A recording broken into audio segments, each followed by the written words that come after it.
Sounds very difficult to be young in today's world. Barely a day passes without stories of profound woe amongst our youth. Kids' mental health is in crisis, we're told. Anxiety and depression rampant among children. There's even a child anxiety epidemic right here in the UK, apparently. It all sounds very alarming. It's also a bit confusing because, generally speaking, the world is getting more prosperous, less poor, safer. There are fewer wars. People are living longer and healthier. It should be that young people feel quite happy, actually. Now we've come through the pandemic, they should be, but they're not. And social media probably has a lot to do with that. An entire digital world of vipers exists where self-esteem can be measured directly in likes. Even I would worry about that if I wasn't, well, so well liked. But perhaps there's a bigger problem here, and it's us, we ghastly adults, who at some point decided we should teach children to be mortally offended by everyone and utterly terrified of everything, and that they could win at everything and never lose. Fresh from ransacking Roald Dahl's legendary children's stories, so-called sensitivity readers, God, that phrase just fills my skin with horror. Doesn't it yours? They make you just literally sensitivity readers. I've now said about cancelling, you guessed it, this. Come on, Plum, throw the ball!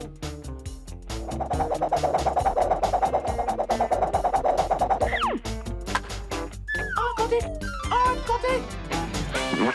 Oh, Spotty, what are you doing in my pea soup? I used to love the Bass Street Kids in the Beano.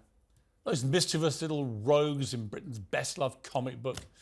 They were always problematic. It's why I like them. I like them being problematic. They've entertained children for 67 years without complaint. You know what? Kids can be problematic. I've had 4 of them.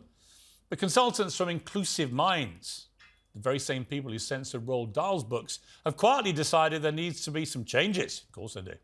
The Beano now takes professional advice from its committee of Fun Police, which has helped to rebrand its characters and vet its back catalogue. Spotty, who was called Spotty because he's spotty, is now known as Scotty. He's still got spots, you just can't say it. And Fatty, who was called Fatty because he's a fatty, is now known as Freddy, even though he's still fat. We just can't call him that. The kids have been joined by 5 new pupils, including Harsha, Mihira and Mandira, in order to be more inclusive. Mandira is featured in storylines about mental health to apparently highlight the anxieties facing children. Perhaps they should do one about Mandira being warned that her friend Fatty is offensive. This is from the same set of geniuses who changed cloud men to cloud people in James and the Giant Peach and decided the black tractors in Fantastic Mr. Fox could not be described as black because it was potentially racist to other tractors, presumably. Now, there are 2 points here. The first is about censorship. If we continue to rewrite every work of fiction based on today's sensibilities, you're going to have to keep doing it every 10 years until you're left with a sanitized slab of nonsense that bears zero resemblance to the original. The context of when something was written is part of what makes it informative and interesting. The second point is this. We heard a hell of a lot less about child anxiety when Fatty and Spotty were on the loose because they were considered to be funny then. It was a joke. It's a cartoon. If we genuinely want our kids to feel happier and less anxious, maybe we should stop teaching them constantly that the entire world is out to get them. Show them how to be less offended by absolutely everything.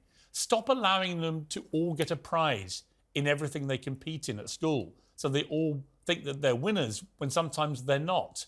Because none of that is a proper preparation for the real world, the one that in Barbie Land is such a shock to Margot Robbie when she gets to it. The real world, I'm afraid, is warts and all. It can be tough out there. So why don't we prepare kids for how to handle it rather than cover them in cotton wool? Well, I'm joined now by broadcaster and former Brexit MEP Alex Phillips, Talk TV contributor and lawyer Paula Rowan-Adrian, and political journalist Ava Santina. All right, Alex, I brought up 4 kids. I'm not perfect by any means. I mean, nearly perfect as a father, probably. But this sanitising of everything, this overprotection, this wrapping in cotton wool, this nobody can lose, nobody can be called any funny names in cartoons, blah, blah, blah. It's exhausting. And B, all it seems to be doing is increasing the amount of anxiety in kids. All the figures show the situation's getting worse, not better. I would argue this strategy hasn't worked. It's had the opposite effect. Yeah, it's utter madness. I mean, what we seem to be doing as a society now is making our kids into little hypochondriacs to worry about everything, to police their own language at the time they should be learning how to develop their communication skills, to see everything through the prism of race, to see everything through the prism of gender. And then at the same time, the things perhaps we should protect them from, adult fetish, pornography, we're foisting upon them at an alarming rate. And I don't understand what children are supposed to be anymore. Are they supposed to engage with this adult world of critical race theory and extreme adult content? 100 genders. There is no more innocence. Safeguarding has gone out the window. All right, Paula, we've discussed a lot of these issues, all right?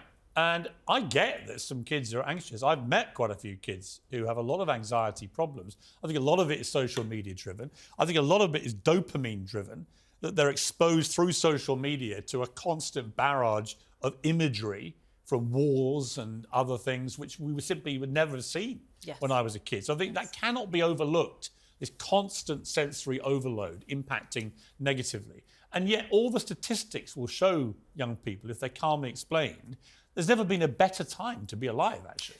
But the statistics will also tell you, Piers, about the suicide rate amongst children, about how their mental health is suffering, about how children are being bullied, both personally and online in the social world, social media world.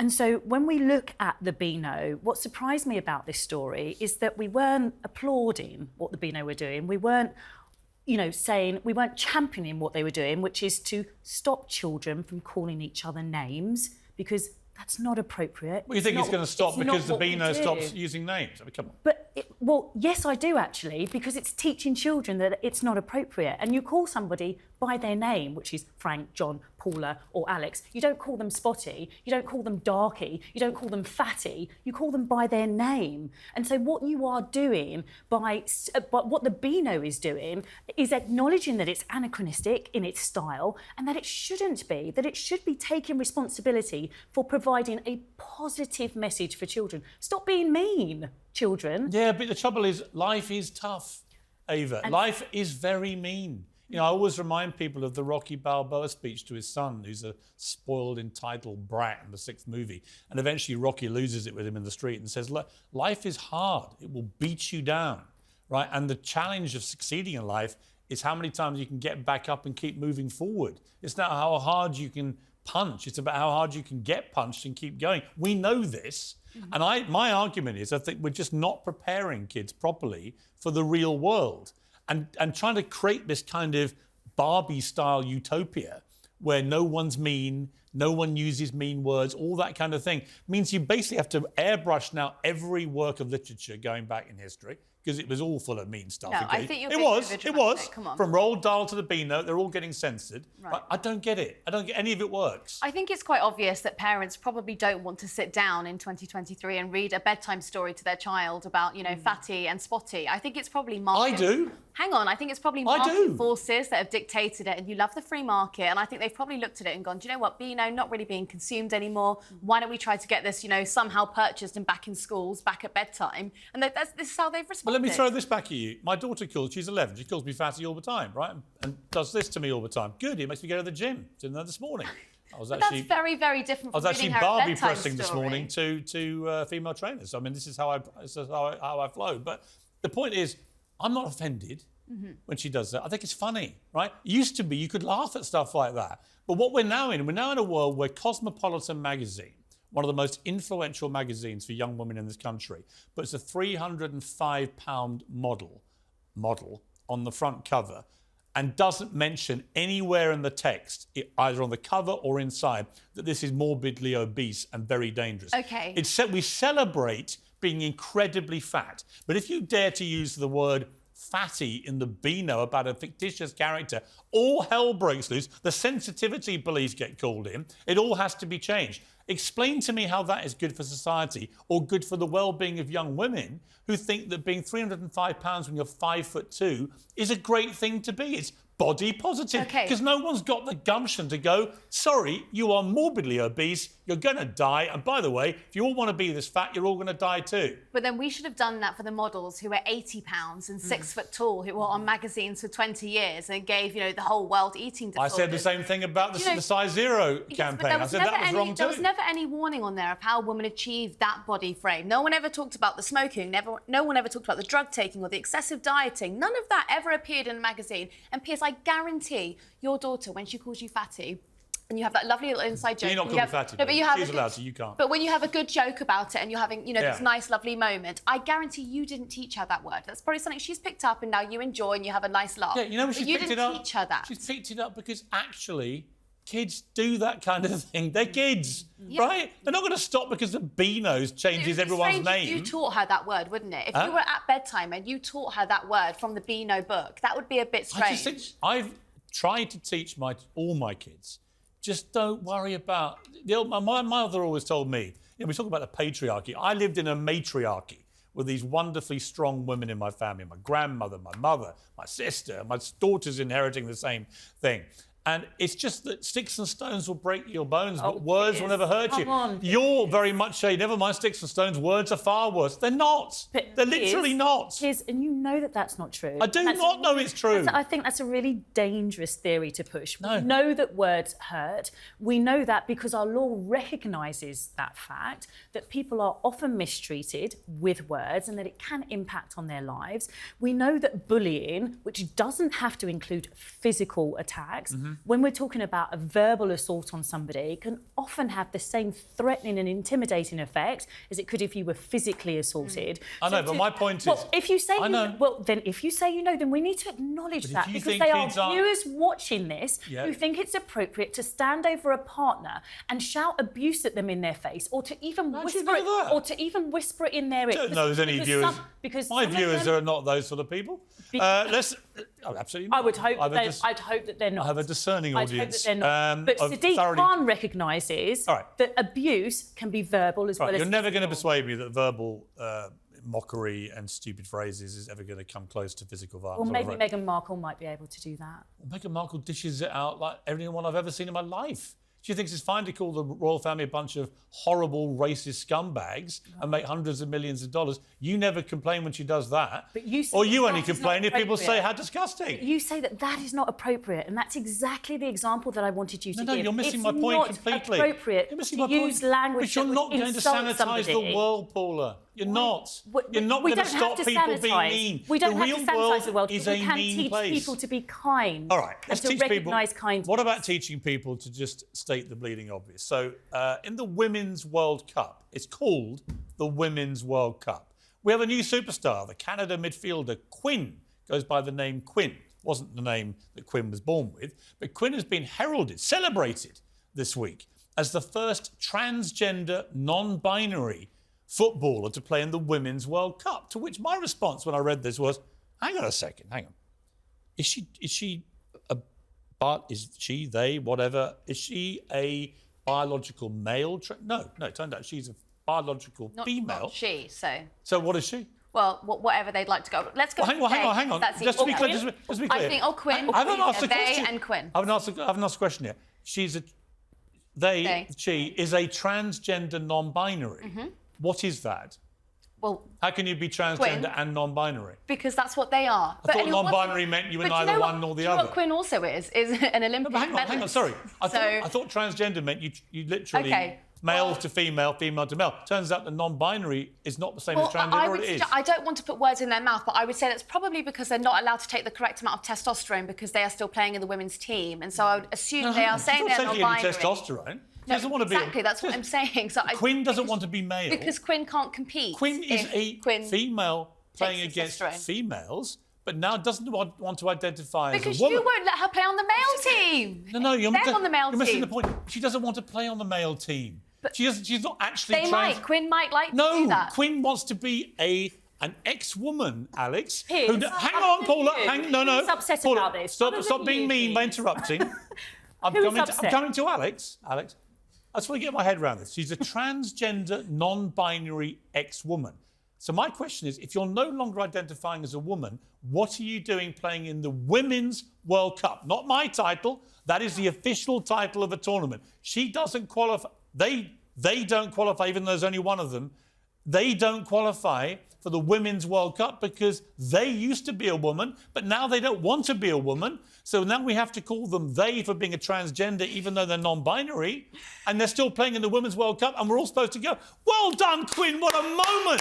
What a moment! But no one's quite sure. No one's quite sure what we're celebrating. Quinn. Alex, what are we celebrating? Rules change all the time. It's like we're bestowing upon people who have gender dysphoria some sort of magical, extra special power that normal people don't have. And I don't care, frankly, how many goals have they scored? You know, that's more interesting if you're a professional. Paula, why is someone who doesn't consider themselves a woman in the Women's World Cup? Explain to me. Because where else are they going to be able to? In a trans or non-binary tournament? I don't see one. And I certainly don't see one. I keep being told there are millions. I keep being told there are millions of trans people now around the world. Great, have your own tournament. So, Piers, if you and I want to set one up, then I'm all for that. Swimming, you've just done it today. Fantastic. So why don't we do that? Great. So instead of being so angry... you accept they shouldn't be competing? No, I do not accept in Quinn's that. Case, No, I do not accept that. Quinn's you asked case, me, what options did this person have? Quinn? None was my answer. None. Yes. No options did this person have Yes. to perform on their Look at your world mournful stage. little faces. You both know this is such... No, you want You do. to be angry, people. Look at your You don't faces. need to. What you need to do Why are is you get to not one of those angry? matches, Why are you not get to one of angry those to matches protect... and applaud. Why don't you want to protect women? Why is it always left to me to protect But women women's are rights? protected. They're not. This person has gone and they've won an Olympic medal and now they are playing successfully. Doesn't in want a to be a tournament. woman. I don't see what the problem Doesn't is. want to be a woman. Hates the idea of being a woman. I don't know about Kept their hatred, stuff to Piers. themselves. Yes! Do you know what I mean? My understanding is they've not had any sort of testosterone, so there's no biological. No, advantage. she's a so carry biological on female. playing in the sport. Yes. Fine. I don't care. Just stop But telling why us do we all about have your great why do move we to be a have transgender, why can't non-binary, people just whatever. get on Nobody with cares. it? Nobody cares. Tell you what I do care about. The boss of NatWest, Alison Rose, has now admitted in this Nigel Farage Coots bank fiasco a serious error of judgment. Turns out she admits she sat next to the top BBC journalist. The night before, the BBC journalist tweets the real story about Nigel Farage is that actually it wasn't to do with his political views that he was removed from a Coots account. It was because of his financial situation. Turns out to be a total lie, because Nigel Farage got under the data rules. He got all the minutes from the meeting where it was clearly his political views. Ava, whichever side you're on this politically makes no difference to me. I've got no truck to support Farage at all. He's tried to stiff me over Donald Trump, as I've said, and he's got a lot of pain coming his way for that. So that's a different feud rumbling away. However, on this, I'm a Coots account holder. I rang Coots today and I said, right, come on, have you got one of these on me? And I was told I'm not a politically whatever it is person, so they haven't, they assured me. But they've had a lot of calls from clients asking, am I next for this, right? What have you got on me? Is it my political views? What are you holding on me?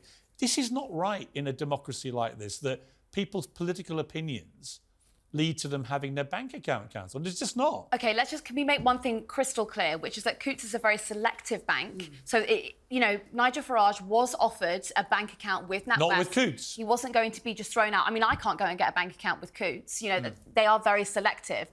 But however, her briefing, the CEO briefing, the BBC business journalist, is absolutely she has to go, doesn't she? Extraordinary. I mean, to me, I can't understand how you can talk about someone's financial matters. Totally agree. I don't understand. Paula, on that alone, it's just a massive breach of his privacy. And I have to say, and it's on the record now, you called it last week, Piers, right, when we discussed this. You did. Yeah. And you're absolutely right to have said what you did last week, because it's just uncomfortable whichever way you look at it. Completely wrong. Whether it's somebody in the street or Nigel Farage or the Queen. I mean, the Queen used to bank someone in the street, though. Let's talk about this in proportion. Because No. I read through every word of their meeting, and Alex, the truth is, you know Nigel well, the truth is there was nothing in there other than apparently he knew Donald Trump. He liked Novak Djokovic's tweet. I mean, the whole thing was ridiculous. But I mean, it's a personal vendetta, isn't it? And the problem, and what we've actually found out since Nigel told the world about this story, is this is happening to countless normal people. Yeah. And it's really quite dystopian. It's worrying. It's like the Chinese social credit system. Believe what we believe, or you can't have access to Also, money. you've got to trust your bank, right? How can somebody who runs one of the biggest banks in the country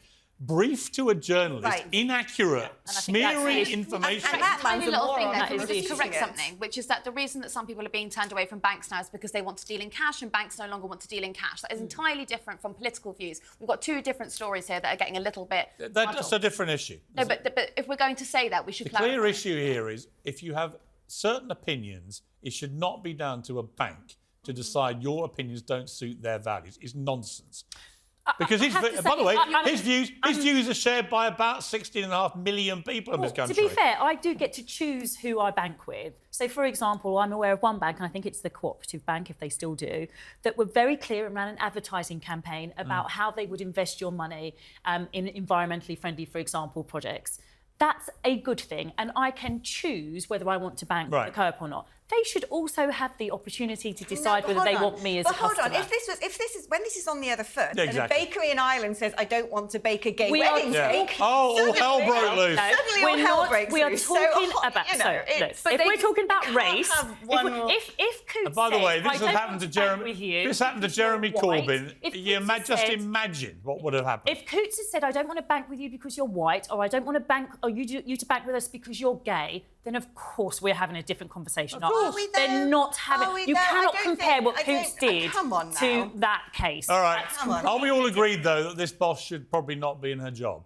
Yeah, she should shuffle off at It's this point. definitely a grievance issue, isn't it? And are we agreed that as a result, unlike the theme of Barbie, women shouldn't really be put in top jobs because they just can't be trusted. Mate, as Sadiq Khan would say. Mate. And we haven't even got around. tonight. I actually think Sadiq Khan's onto something there because when I'm with my village mates, we do sometimes, if somebody crosses a line, is inappropriate, someone will go, mate, come on. It is actually quite a good little, certainly in the villages, mate, come on. Are you defending Sadiq Khan? Yeah. This is a... I've agreed with him twice running. Last night about pollution. He's bang on about pollution. Ever since I got air purifiers in my house, I'm a different beast. Yeah. Honestly, it's transformed my health. Just living in a very polluted area in London, I now have air purifiers, don't go out when the air's bad, and I feel great.